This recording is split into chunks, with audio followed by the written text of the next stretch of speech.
Auzubillahiminash-shaytanir-rajim. Bismillahir-rahmanir-rahim. Dear students, Assalamu alaikum. Welcome to Walt Whitman. Today we are going to discuss the great American poet and his short biographical sketch. Here today we will discuss some of the salient features of his poetry as well.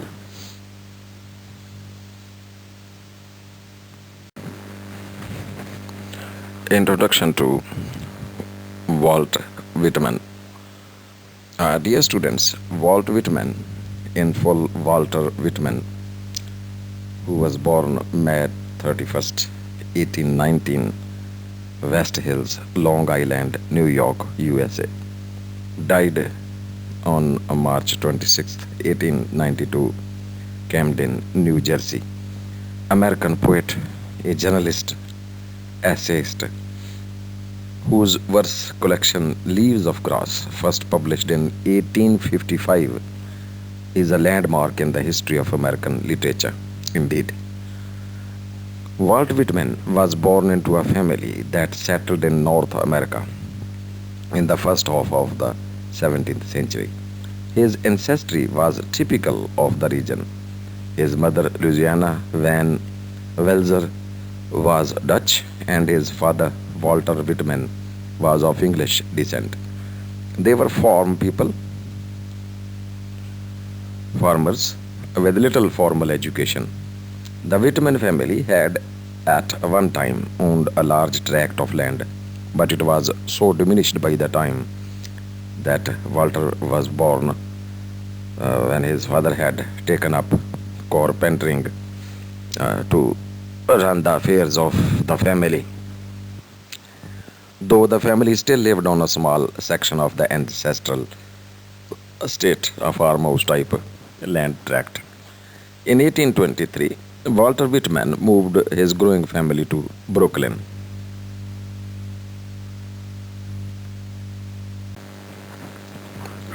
Walt, the second child, attended public school in Brooklyn and began working at the age of 12 and learned the printing trade first of all. As you know, the family came from a countryside and it was a new experience for them to live in a city atmosphere. Then he was employed as a printer in Brooklyn and New York City, taught in country schools on Long Island, and became a journalist, writing some articles here and there.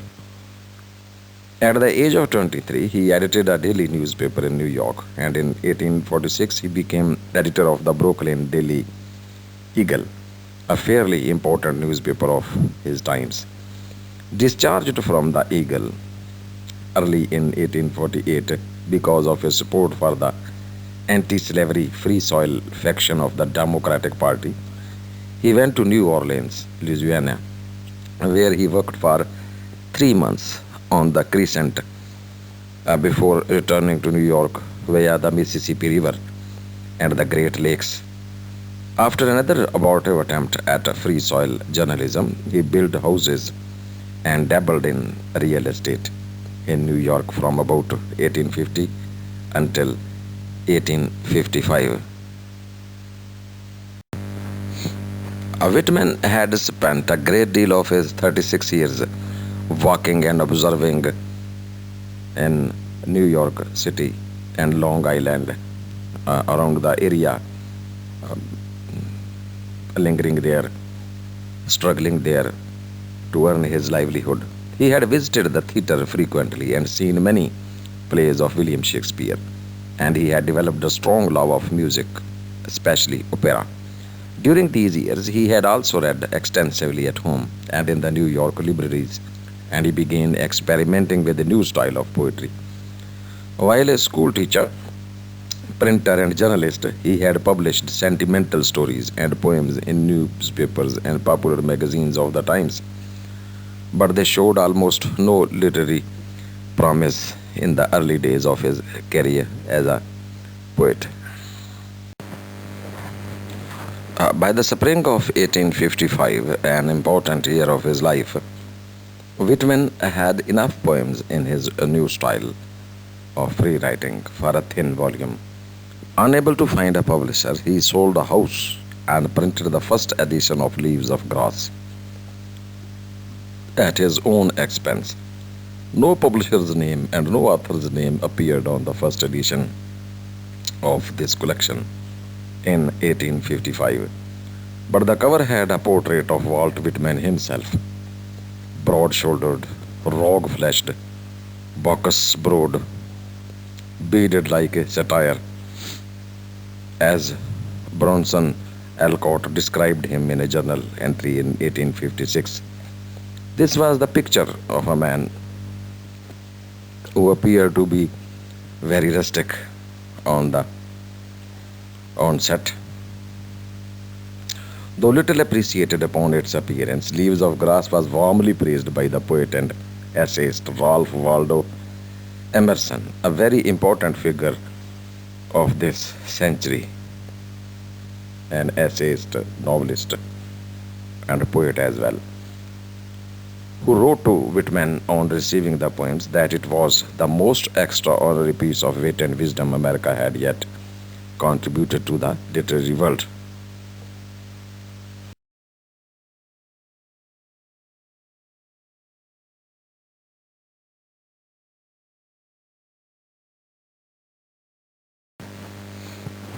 Whitman continued practicing his new style of writing in his private notebooks, and in 1856 the second edition of Leaves of Grass appeared.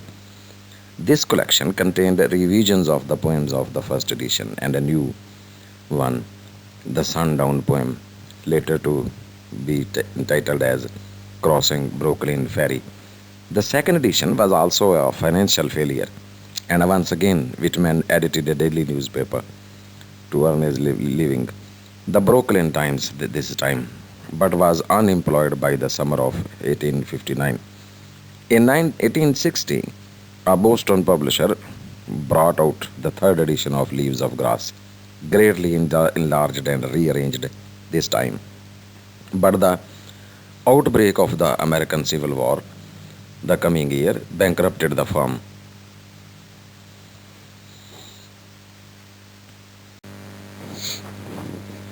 The 1860 volume contained the Calamus poems, which record a personal crisis of some intensity in Whitman's life, an apparently homosexual love affair, whether imagined or real is an unknown yet, and a premonition later entitled as Starting from Pewmanok, which records the violent emotions that often drained the poet's strength. A Word Out of the Sea, later entitled as Out of Cradle, Endlessly Rocking, evoked some sober feelings, as did As I Am Bed with the Ocean of Life, chants democratic, Enfants de Adam, messenger leaves, and thoughts were more in the poet's earlier vein of rustic style of writing. After the outbreak of the Civil War in 1861, Whitman's brother was wounded at Fredericksburg, and Whitman went there in 1862, staying some time in the army camp, then taking a temporary post in the paymaster's office in Washington. He spent his spare time visiting wounded and dying soldiers in the Washington hospitals, spending his scanty salary on small gifts for Confederate and Union soldiers alike, and offering his usual cheer and magnetism to try to alleviate some of the mental depression and bodily suffering he saw in the wards. It was a time of the creation of a sort of sympathy for these war wounded army men in the very heart of the poet. In January 1865, he became a clerk in the Department of the Interior. In May, he was promoted, but in June was dismissed because the Secretary of the Interior thought that Leaves of Grass was indecent.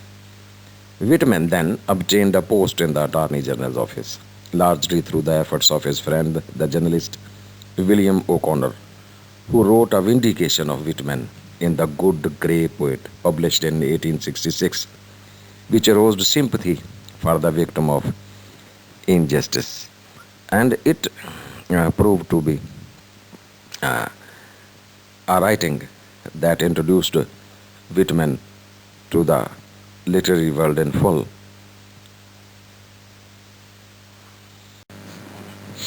In May 1865, a collection of war poems entitled Drum Tapes showed Whitman's readers a new kind of poetry in free verse, moving from the oratorical excitement with which he had greeted the falling in and arming of the young men at the beginning of the Civil War to a disturbing awareness of what war really meant.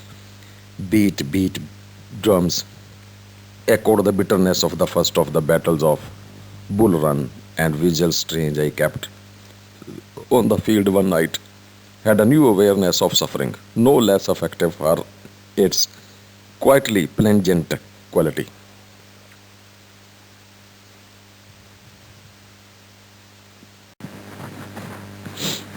The sequel to Drum Tapes, published in the autumn of 1865, contained When Lilacs Last in the Dooryard Bloomed, his great elegy on President Abraham Lincoln.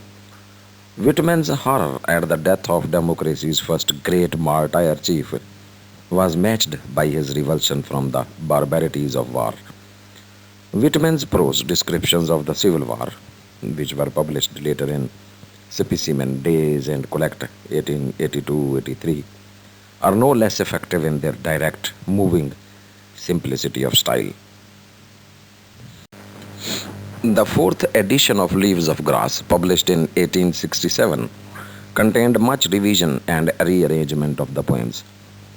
Apart from the poems collected in drum tapes, it contained 8 new poems, and some poems had been omitted from the previous edition.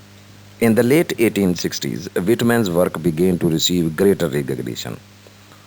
O'Connor's The Good Grey Poet and John Burroughs' notes on Walt Whitman as poet and person, 1867, were followed in 1868 by an expurgated English edition of Whitman's poems prepared by William Michael Rossetti, the English man of letters. During the remainder of his life, Whitman received much encouragement from leading writers in England. Whitman fell ill in 1872, probably as a result of long experienced emotional strains. In January 1873, his first stroke left him partly paralyzed. By May, he had recovered sufficiently to travel to his brother's home in Camden, New Jersey, where his brother was dying. Mother was dying. Her subsequent death he called the great cloud of his life. He thereafter lived with his brother in Camden, and his post in the Attorney General's office was terminated in 1874. Whitman's health recovered sufficiently by 1879 for him to make a visit to the West. In 1881, James R. Osgood, a publisher, published a second Boston edition of Leaves of Grass, and the Society for the Suppression of Vice, an organization of the clergy, claimed it to be immoral. Because of a threatened persecution, Osgood gave the plates to Whitman of this edition, who, after he had published an author's edition, found a new publisher, Rees Welsh of Philadelphia, who was shortly succeeded by David Mackay.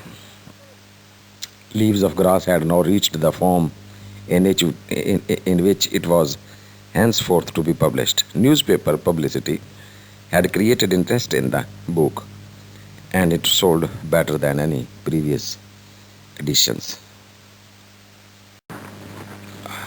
When Walt Whitman was able to earn some money out of his newly published book, he was able to buy a modest little cottage in Camden Now, where he spent the rest of his life. He had many new friends, among them Horace Treble, who recorded his talk and wrote his biography as well. The complete poems and prose was published in 1888, along with the 8th edition of Leaves of Grass. The ninth or authorized edition appeared in 1892, the year of Whitman's death. Dear students, Walt Whitman is known primarily for Leaves of Grass, though it is actually more than one book. During Whitman's lifetime, it went through 9 editions, each with its own distinct virtues and faults. Whitman compared the finished book to a cathedral long under construction, and on another occasion to a tree with its cumulative rings of growth. Under the influence of the Romantic movement in literature and art, Whitman held the theory that the chief function of the poet was to express his own personality in his verse. The first edition of Leaves of Grass also appeared during the most nationalistic period in American literature, when critics were calling for a literature commensurate with the size, natural resources, and potentialities of the North American continent. In Leaves of Grass, Whitman addressed the citizens of the United States, urging them to be large hearted and generous in spirit, a new race nurtured in political liberty and possessed of united souls and bodies.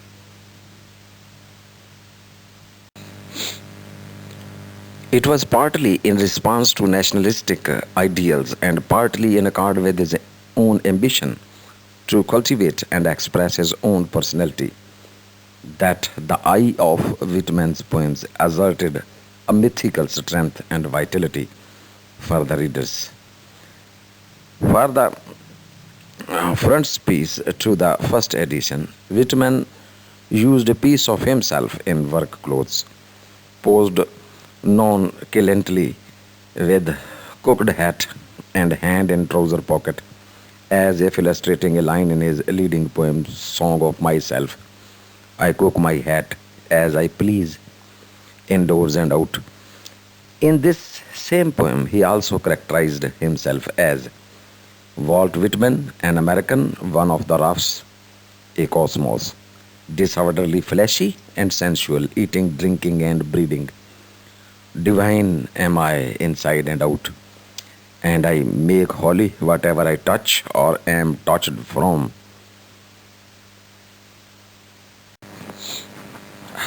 Dear students, from this time on, throughout his life, Whitman attempted to dress the part and act the role of the shaggy, untamed poetic spokesman of the proud young nation. His message was steeped in national spirit. For the expression of this kind of persona, he also created a form of free verse without rhyme or meter, but abounding in oratorical rhythms and chanted lists of American place names and objects. He learned to handle this simple enumerative style with great subtlety and was especially successful in creating empathy of space and movement, but to most of his contemporaries it seemed completely unpoetic.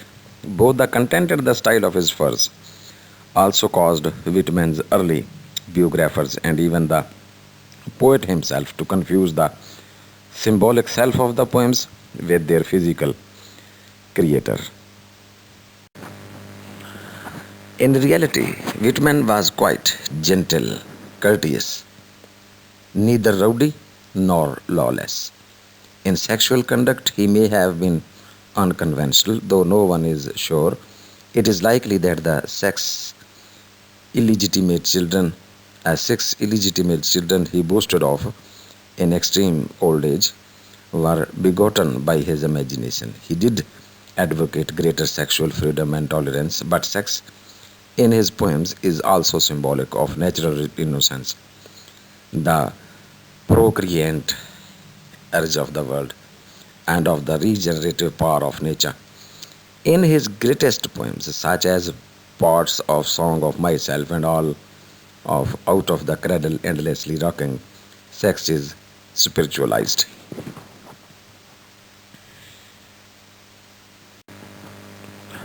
Dear students, Whitman's greatest theme is a symbolic identification of the regenerative power of nature, the productive nature of nature itself, with the deathless divinity of the soul.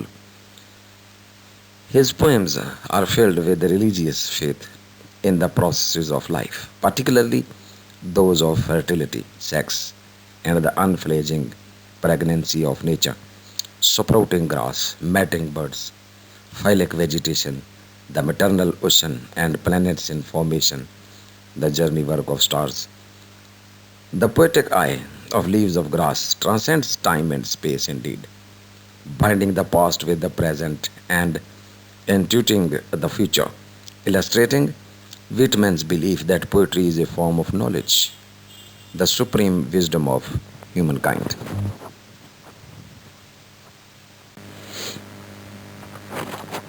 It is amazing that at the time of his death, Whitman was more respected in Europe than in his own country. It was not as a poet, indeed, but as a symbol of American democracy that he first won recognition as a man, as a poet. In the late 19th century, his poems exercised a strong fascination on English readers, who found his championing of the common man idealistic and prophetic. Dear students, Whitman's aim as a poet was to transcend traditional epics to eschew normal aesthetic form, and yet by reflecting American society to enable the poet and his readers to realize themselves and the nature of their American experience. He has continued to hold the attention of very different generations because he offered the welcome conviction that the crowning growth of the United States was to be spiritual and heroic, and because he was able to uncompromisingly express his own personality in poetic form. Modern readers can still share his preoccupation with the problem of preserving the individual's integrity amid broader social pressures around. Whitman invigorated language. He could be strong yet sentimental, and he possessed scope and inventiveness. He portrayed the relationships of an individual's body and soul and the universe in a very unique way, often emancipating poetry from contemporary conventions. He had sufficient universality to be considered one of the greatest American poets. Walter Whitman has been labeled variously as poet of mysticism, poet of democracy, a bard of America, or prophetic seer. What Whitman is ultimately aiming at is to bring the physical and the spiritual together into a balanced harmony and unite them in an all inclusive whole. Therefore, in Whitman's mystical world, there is a fusion of such seemingly opposite things as body and soul, the physical and the spiritual. Thus, my dear students, Walt Whitman stands as a national poet of America, a poet who infused a new spirit of patriotism, nationalism amongst the young of his country, propagating the unity, integrity of the nation as a whole. His main themes are so many integrated into his longer versions of poems, including nationalism, love for one's country, love for one's land, unification of body and soul, and on the whole, a message of universality, universality of man, of mankind, are the hallmarks of his poetry. Thank you very much, dear students, for participating in today's discussion. See you soon, inshallah, in our next discussion. Till then, it is Allah Hafiz and goodbye. Thank you once again.